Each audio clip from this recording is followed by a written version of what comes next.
Dev Garg is Vice President, Indian Rice Exporters Federation, that is IREF. Mr. Garg, good to have you with us here. You know, you just heard President Trump. What do you... so just give us the facts first. How much rice goes to the US? What kind of rice? There's basmati and non-basmati varieties. What is the export dependency for, the rice industry in India to the US? Mr. Garg, can you hear me? Hello. Yeah. Did you get the question, sir? We couldn't hear you earlier. Yes. So last year, India exported about $374 million worth of basmati rice to the US, and in terms of quantity, it was around 270,000 metric tons. So as far as basmati is concerned, the US is the fourth largest market for Indian rice, though it is a substantial market. But Indian rice exports, basmati rice exports, are very well diversified across the world.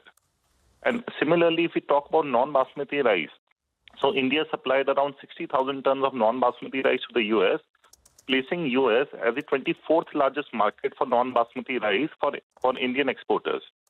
Now, when we talk about rice, rice is not an homogeneous commodity.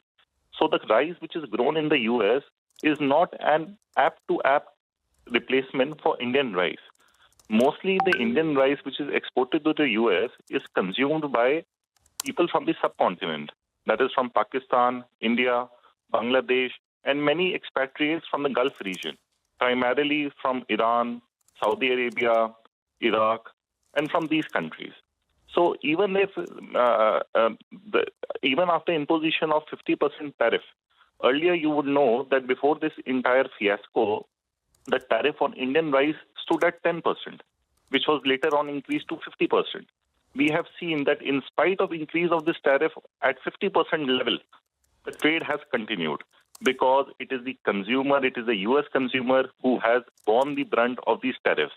And I feel that Mr. Donald Trump's statement is in line with that frustration, that in spite of imposition of 50% tariff, the Indian markets have remained resilient and the exports have continued to grow.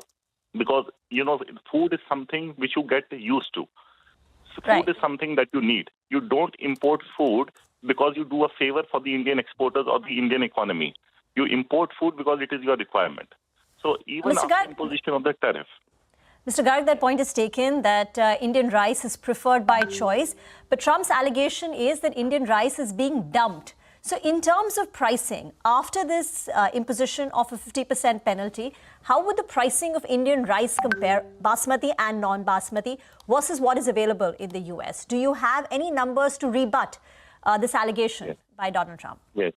So the export price out of India has predominantly remained more or less the same.